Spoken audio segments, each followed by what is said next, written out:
On today's show, Anthony Davis is out for an indefinite period of time. The Luka Doncic trade continues to look worse for the Mavs and better for the Lakers. Let's talk about who are the winners after the trade deadline. Today's Locked On NBA Squad Show West. You are talking ball with the NBA West Squad Show. From the Warriors to the Lakers, the Mavericks to the Nuggets, and everyone else in the West. The local experts of the Locked On Podcast Network bring you all the scoops, breakdowns, and the most comprehensive look at the Western Conference. Trash talk and big takes included. No holding back, we're giving the green light. It's time to talk NBA West. And welcome, you are locked on to the NBA Squad Show West. My name is Nick Angstadt, host of still Locked On Mavericks. This is the Squad Show where we take over the feed of your favorite Locked On show. It's an open invite for any host to join and talk about anything that they want in the NBA's Western Conference. Joining me today from Locked On Thunder, Rylan Stiles, man, still at the top of the West. Locked On Rockets, Jackson Gatlin. Locked On Lakers, God, have to see his face again, Andy Kamenetsky. Locked On Grizzlies, DeMichael Cole. Locked On Nuggets, Matt Moore mucking it up. And Locked On Pelicans, Jake Madison, who did not try to trade their star even though he has conditioning issues. Gentlemen. I have a question to start. Go for it. For the panel, okay, if your team traded your franchise superstar for Anthony Davis, what second job would you need to get to supplement your income from Locked On based off of the expected loss of viewership since Mavs fans are done out finite? I have never gotten more like goodbye messages like in DMs and comments and like love the show, appreciate everything you've done for me. Goodbye, like that I had died. Like it's not you, it's Nico. The day the Mavericks died. For Anthony Davis, by the way, still has not thanked New Orleans in an Instagram post like he said he would and did it for the Los Angeles Lakers here. So I'm pretty sure if the Pelicans traded Zion Williamson for Anthony Davis, as much as Pels fans might want Zion gone, that might be like the one player they couldn't do that for. He's also still out with. He's now out with the injury he's been still dealing with since he was in New Orleans, the abductor thing. He needs to have the Dame surgery. You need to get Locked On Blazers here to talk about the Dame surgery. That's what he needs. I can't believe how bad this every single day this trade continues to look worse and worse, right? Like this is what I've been doing on my show every day. I'm gonna take over the Squad West and just talk about this. It looked pretty good for about a half of basketball. Yeah, you had a couple hours there. Yeah. Not even a couple hours because he plays the first quarter, looks great. Second quarter looks great. Halftime, we're like, oh, this is great. At least the basketball is going to be fun and interesting. Then beginning of the third quarter, he starts grabbing at his crotch, and we're like, what is going on? That's not the abductor. That's like a different thing, and it was a non-contact injury. And now the report is he could be out. He's going to be out weeks, potentially a month for Anthony Davis, and that's on the heels of the owner's comments, Patrick Dumont coming out and saying all the things he said yesterday. Actually, I want to pose this to the panel because I found this just like close to reprehensible what Patrick Dumont said about Luka Doncic. He talked about, in my mind, the way teams win is by focus, having the right character, the right culture, having the right dedication to work as hard as possible to create a championship winning outcome. And if you're not doing that, you're going to lose. Look at the greats of the league, the people you and I grew up with, Michael Jordan, Larry Bird, Kobe Bryant, Shaquille O'Neal. Those are his examples, which I think if you're talking about character and preparation and culture, like Michael Jordan fought teammates and he stayed out all night gambling. Kobe Bryant had issues and he fought teammates as well. Shaq came into camp like 400 pounds one year. Yep. And Larry Bird drank more beer than Luka has maybe ever in his life. I don't think he could think of four worse examples. I have a question for you, Nick. If he had mentioned Dirk in there, which it seems on the surface of like maybe you should mention that guy in here, would that actually have been better or worse? They had the perfect example he could have mentioned. You don't think that would have infuriated fans more? It maybe would have been. Well, the thing is, he's damned if he does, damned if he doesn't. Anything he said and anything Nico says right now, which I think why Nico hasn't done a real press conference. He did a press conference before the Cavs game on the road where nobody was playing. Like literally the Mavs started a G League team basically against that team. Absolutely wild. It is tone deaf to me that the Shaq piece of this is especially wild. We talked about this on Locked On Lakers, and obviously we are excited about Luka's impending debut with the Lakers, and who knows? Maybe he comes back, Nick. You never know. Let's go. He's not fat. Bring him back.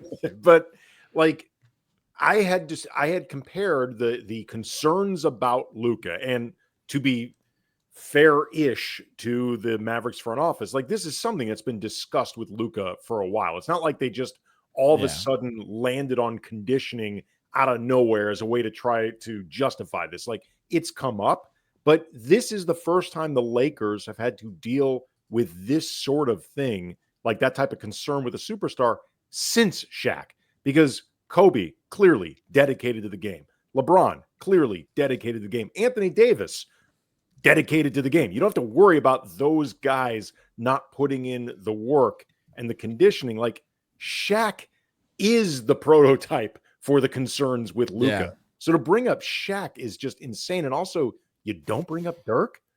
Like, so you're going to insult the intelligence of Mavs fans and insult Dirk all at once. Well done. Just a nice one false swoop. Like, he also talked about how he sympathized. Like, I love Luka as much as anybody. I sympathize. I was there at the finals, the confetti falling down on me. I'm like, dude, you've been here for like as much. He took over the team December 2023, like literally the middle of the season. That wasn't even been a full season yet with the owner. That was wild to me. I love Luka as much as anybody. As much and anybody are both doing a lot of work there. Like,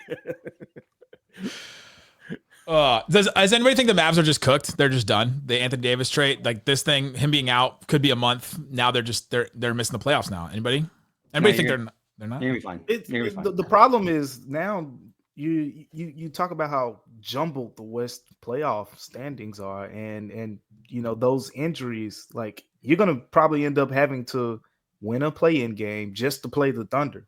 Like, that's kind of and you know they've done well against the Thunder, but I mean Lucas doesn't beat the Thunder this season. Yeah, it's a different dynamic. Like, so we'll see, but I think that's definitely something that's like the road just feels like it's going to be a lot harder now with that being the case. I think they're fine. I just think that the West is super mid. One team, Jackson Hayes is starting at center for a team conference at center.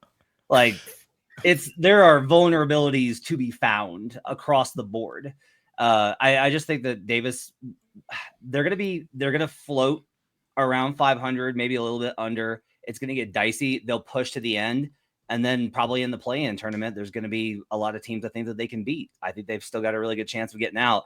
That Maverick series, it could be like the 2012 series where the Thunder got the Mavericks again, and we're like, let me show you something after you beat us last year. We have something that we'd like to share with you. But maybe it's still a bad matchup, especially with AD. So I don't know. I don't think they're cooked.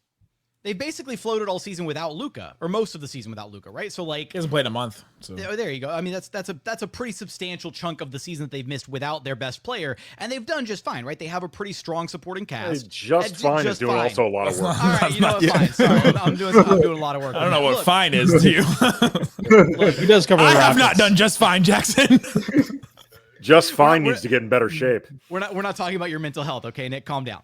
No, but look, depending on how long AD is out for, if he comes back, right? If he comes back in a month, like, this should be fine. Here we go again, though, with this thing, the star player coming back in a month. We're just gonna keep pushing it down the road. And to me, the injury is, of course, it happened because he's a player that gets injured a lot, right, Jake? Like Anthony Davis deals with injury. Does to trade for a player like this and say, all right, well, we're concerned about Luka missing time because of his conditioning. To get a guy that misses games all the time was just wild to me to make that decision. I mean, the whole thing's been tone deaf from the start. Like, we don't need to rehash that again on here. I think we're probably all in agreement. Nick wants to. I need this guy. He needs the catharsis. Come on. All right, coming up, let's get into the Lakers side of this with Luka. The Mark Williams trade got rescinded. Where does that leave the Lakers now? Let's talk about all that and more coming up.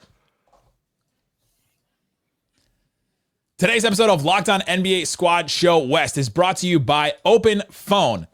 You know, you've had a situation where your business, you just have so many things juggling all the time, and you're like, I don't want to just keep having to go back and forth between my work phone and my regular phone or whatever. Check out Open Phone. It's the #1 business system phone designed to keep your work and life separate.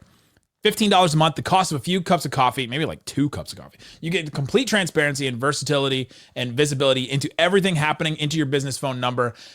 Open Phone works through an app on your phone or computer and integrates with tools like HubSpot, hundreds of others. It also uses AI-powered call transcripts and summaries, so you don't have to listen to every single message. You know exactly what you're getting, and you know exactly who has called you and what they wanted and everything like that. So you'll have a rundown of all your calls and action items the second you hang up. And if you miss a call, no problem. Automated messages are sent directly to your customer, ensuring you never miss an opportunity to engage. Right now, OpenPhone is offering 20% off your first 6 months when you go to openphone.com/LockedOnNBA. That's OPENPHONE.com/LockedOnNBA. OpenPhone.com/LockedOnNBA for 20% off 6 months. And if you have existing numbers with other service, OpenPhone will port them over at no extra charge. Again, OpenPhone.com/LockedOnNBA.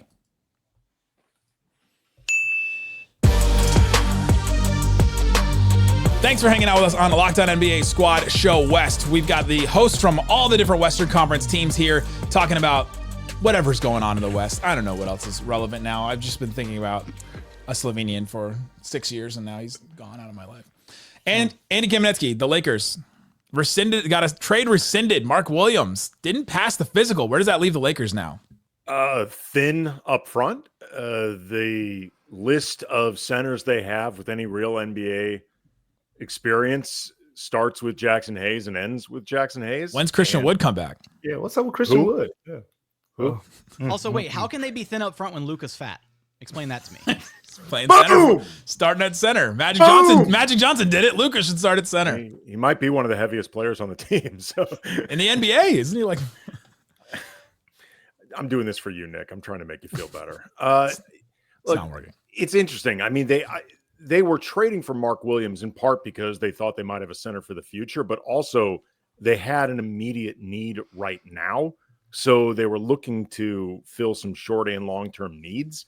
For the time being, I think they're going to try to, make it work as best they can with Jackson, who, to be fair, has played very well over the last couple of weeks. Like Hayes has actually played pretty well. The sample size is not huge. The track record for playing at that level for a contending team, obviously not big, but for the time being, he's doing well. I'm sure they'll scour the buyout market, but it is slim pickings, to put it generously, in terms of people out there now or potentially who will be out there. I also think even if Mark Williams had, the physical hadn't been rescinded and he would have been a Laker, I actually think they would have spent a lot of time in the playoffs going smaller anyway, particularly closing unless the matchup absolutely made it so you can't, because some of their most talented players are, their fours and threes and guards, and some of their best defense of late, which has actually happened without Anthony Davis. They've been going small regardless. So like Brian and I had talked about that on Locked On Lakers, that we thought even with Mark Williams there, and we're framing this in terms of not being concerned about his lack of playoff experience, it matters, but we thought he might not be closing games a lot anyway. And that if he's not ready for this yet, fine. It's good just to have him as an option. But look, this is a challenge to overcome. It's not a good place to be in. I'm not going to oversell it. Anybody covering a team in the West worried about the Lakers? DeMichael Cole, the Grizzlies, Jackson with the Rockets, Matt with the Nuggets. Nah. I mean, because I feel like from the Grizzlies standpoint, that was the big difference between the Lakers and the Grizzlies over the last couple years. I always say Anthony Davis hurt them more than LeBron James did. If you go back to the playoff series, you go back to literally the 3 games the Grizzlies and the Lakers have played this season. The Lakers won the 2 that Anthony Davis played. The Grizzlies won the 1 that he didn't play. So, I mean, from the Grizzlies standpoint, I don't think, they're too worried about the Lakers at this point. Alperen historically up to that point had actually played pretty good against Anthony Davis. So when the Lakers lost AD, I was like, oh, this is unfortunate, because for some reason, I don't know, like Şengün just has usually gotten the better of that matchup until he put on a Mavericks jersey and embarrassed the Rockets. And then the Rockets went Steven Adams, Alperen Şengün. They did. They threw out a double big lineup. Center. They were plus 10 in those minutes. It was an interesting little wrinkle. But from the Rockets' perspective, the big issue was going to be, okay, well, you got the big, right, that was going to complement Luka, that was going to complement LeBron, and the question mark to me still is for the Lakers, that perimeter defense is going to be abysmal with LeBron and Luka out there at the same time. Like that, their whole contingency plan was going to be to funnel everybody in to the interior to Mark Williams. That was going to be their entire defensive game plan. I understand the standpoint of, okay, you can play small, you can find effective lineups where your best players are out there. And I understand the idea that you would have closed games without Mark Williams, but playing an entire or a majority of a 48-minute basketball game as a small lineup is not, I think, as conducive to winning as it playing the final 3 to 5 minutes winning a basketball game. I do think that, like, short of Rui Hachimura becoming PJ Washington, the Thunder are pretty okay against against the Lakers. Shooting like 40-something%. I know that is scary, scary, man. That is scary. And I think that we shouldn't totally discount the Lakers because, I mean, Luka did bring Dwight Powell to a surprising Western Conference Finals way back when. But the Thunder are uniquely positioned with all of their perimeter defenders to fare well against two elite scorers with Luka and LeBron. And then to Jackson's point, I don't really see the Shea matchup with the Lakers. So the Thunder should be able to get past LA, but this is a great move for the future. Vando's the answer. I mean, I'm not saying Vando can shut down SGA. Right. I'm saying Vando is the answer to that question in terms of who can try to slow down SGA the most, relatively speaking, because nobody shuts the guy down.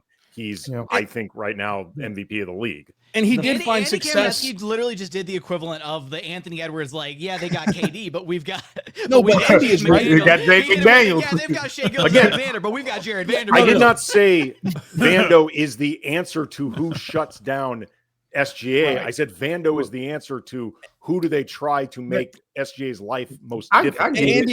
Andy is correct here because last year, like, the Lakers did give Shea more trouble than most, but they were able to hold him up long enough to where when he finally broke through Vando and then the rest of their length on the perimeter at that time, he was funneled into Anthony Davis. That's no longer the luxury that the Lakers see. So I do think that changes the equation. But as far as, like, giving Shea trouble on an island, you know, it's surprising names besides Herb Jones, which you would expect, but then it's like Dean Wade gives him trouble and other players like that. So he might have a little bit of trouble outside the perimeter, but with no backline help, it could be a long series and a short one at that.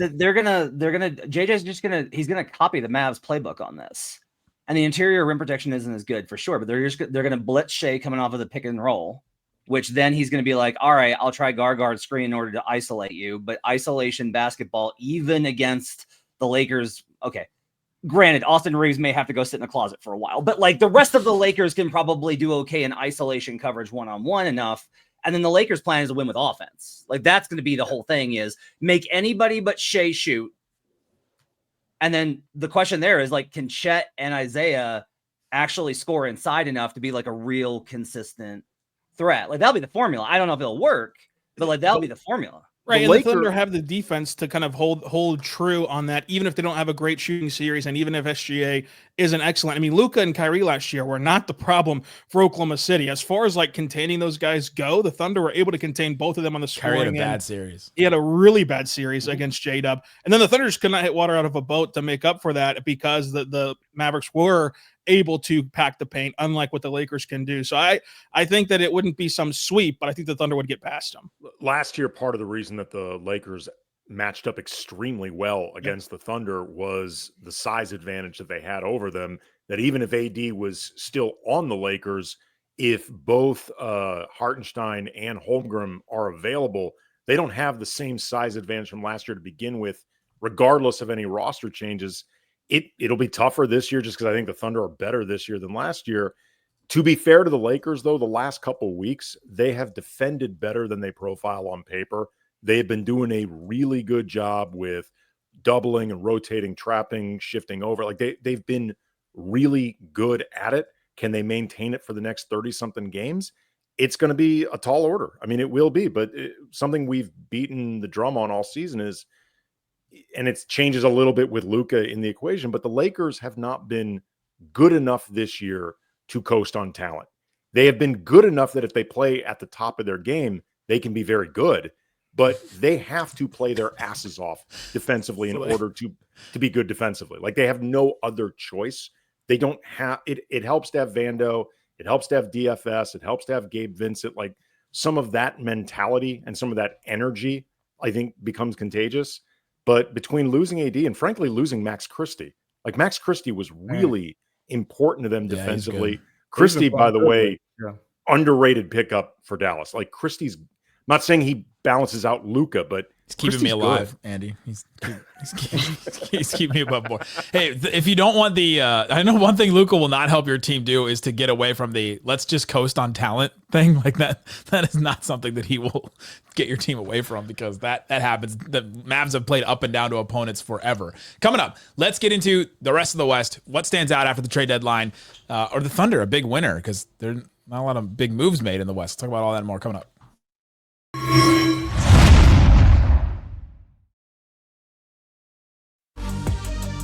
All right, we're here, Locked On NBA Squad Show West, where we're talking about the Western Conference and everything going on in it.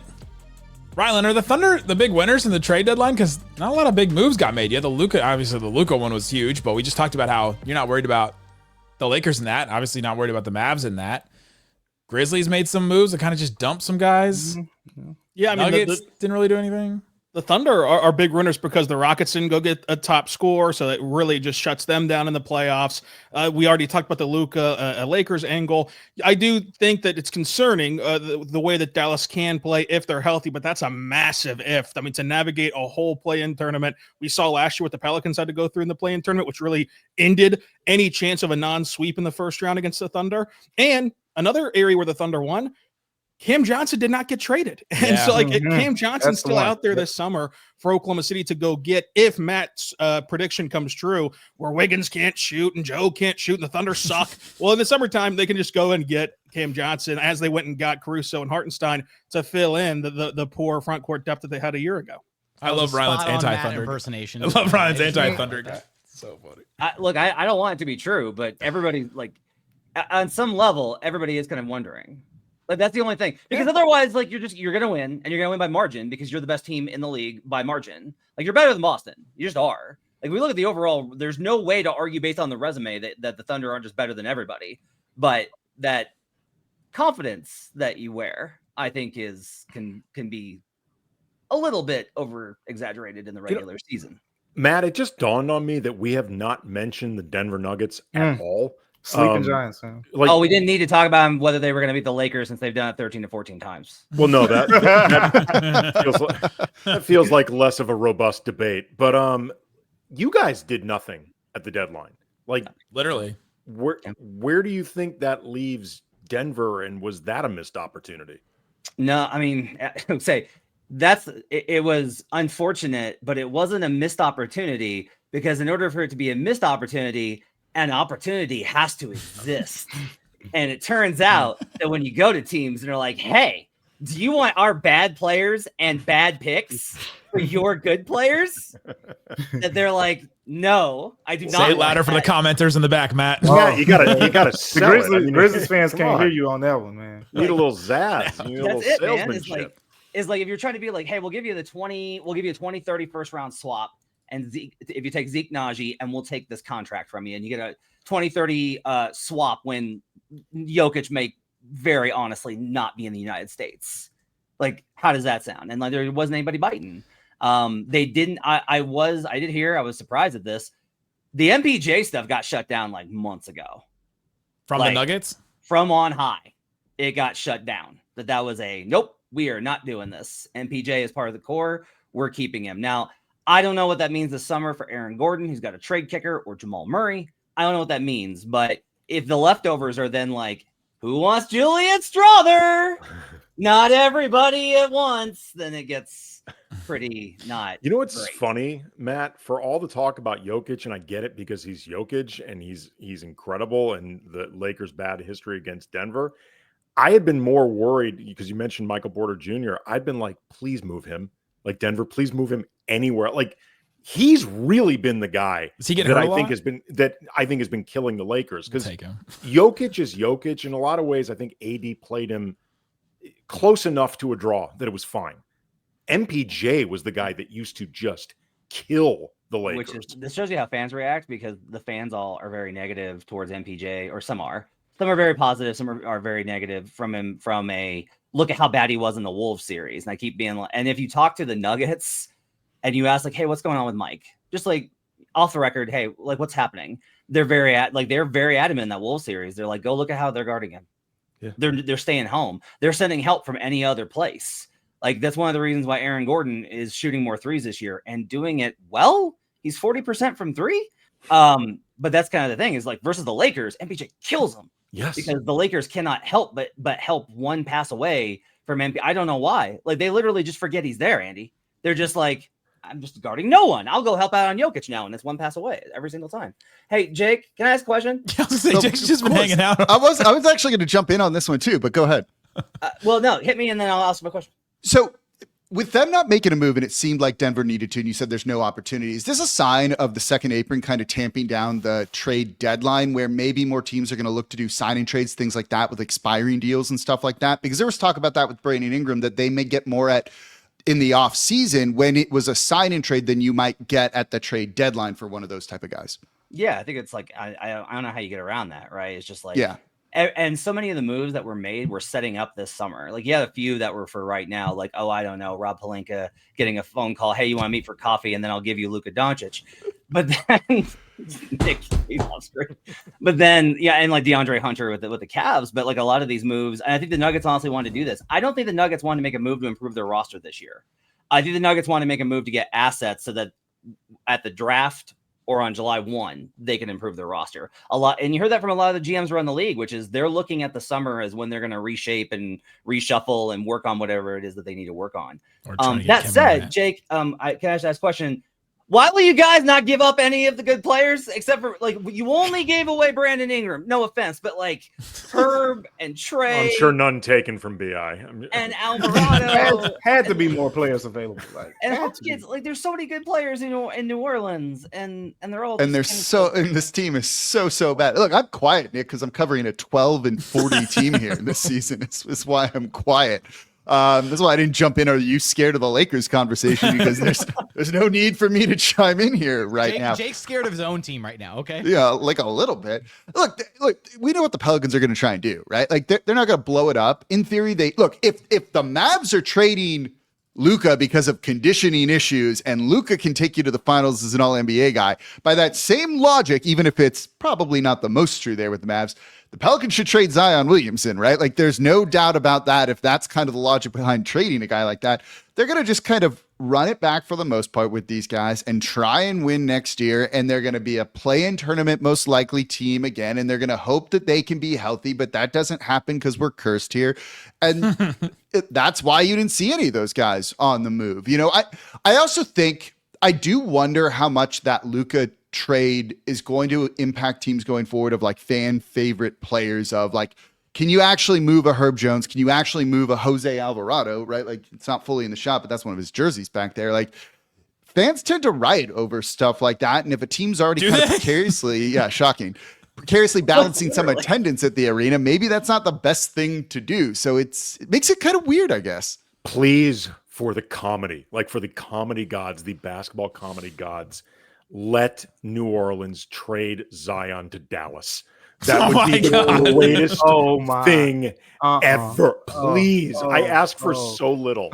Yeah, you guys didn't even ask for Luka Doncic. You just got him, right? You really actually don't ask for a lot. It gets better, though. Trade him for AD. And send him back to New Orleans and have the guys. I like where your head's at. He's got to thank New Orleans on Instagram first. He promised this years ago and still hasn't done it. They will not let him forget that. Guys, it's okay. We got younger. We got more versatile. We got. Oh my God. Del Michael, why did the Grizzlies just dump guys? I mean, they tried. You know, I think there is a responsibility there from the Grizzlies standpoint. They got this mentality. They want to be cautiously aggressive, right? They don't want to just get careless. You know, Zach Kline, the Grizzlies GM, he said it when we talked to him. He said, I'm, not trying to win a press conference here, even though he ended up winning the press conference. But his mentality was, and then he also said something else. Like, he was pretty open. He said that everyone that we tried to trade for, the star players, by the way, the star players that they tried to trade for, none of them were traded. And that was, obviously getting back to this whole Jimmy Butler thing that was driving everybody wild in Memphis. That was never really a thing.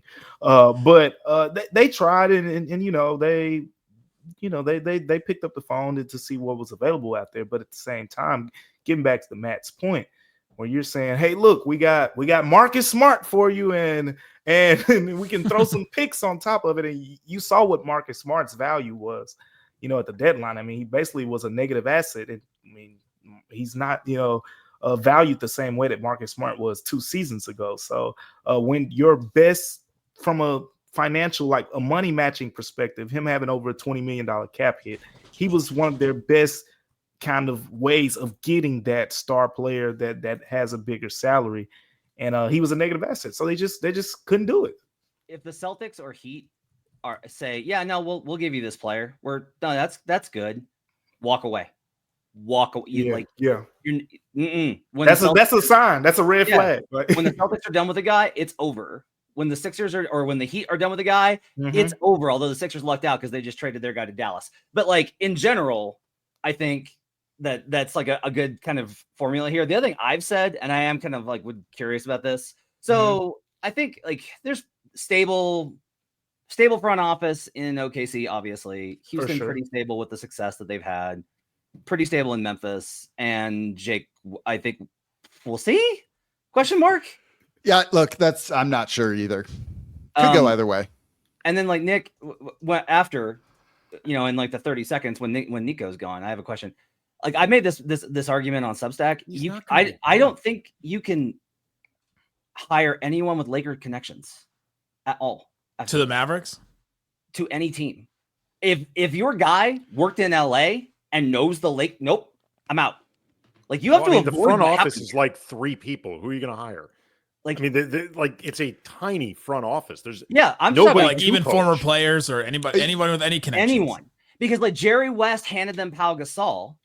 Yeah, and their shoe salesman handed Jerry them West Luka wasn't Doncic. even with the organization when the Pau Gasol deal happened. But he's just saying anyone with anyone with the ties with a previous Lakers connection. Historically, so then is Jared Dudley a spy this whole time on the Yes, like you said it, not me. No. Okay, wait. You think Jared Dudley incepted this into Nico's head? Hey, where was Nico was Kobe's shoe guy, and him and Rob Pelinka probably spent a lot of time together talking about this. I think one of the conspiracy theories, if we're just gonna, indulge me for a little bit, is that these guys made a pact to, all right, you get 3 years with Luka in Dallas, see what you can do, and then send them our way. Where was Jason Kidd coaching before he got those? That's the real tinfoil. Frank Vogel's also hanging out with the Mavs too.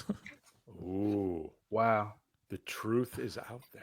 This is wild because Zach Kleiman, the Grizzlies GM, he has Lakers ties. I don't know if you knew that, Matt. And now the ratings are fixed. Happy to Adam Silver. Great job, guys. This has been. Why haven't we gotten Ja yet? I mean, get on it, Zach. Like the hell, man. Don't worry. You don't need Ja. Triple J's on the way. Okay, there you go. You need enough. a big man. You're gonna get Triple J. Guys, in the words of Ja, Jaren Jackson Jr. is the franchise player now. So. Thanks for hanging out with us on Locked On NBA Squad Show West. Check out all these great shows. There's a link in the description to find all of them daily. Great stuff all the time. Even the Locked On Pelican Show. Great stuff all the time from Jake Madison, even though the team might not be good. Guys, thanks so much for hanging out with us on Locked On NBA Squad Show West. It's only been 9 days.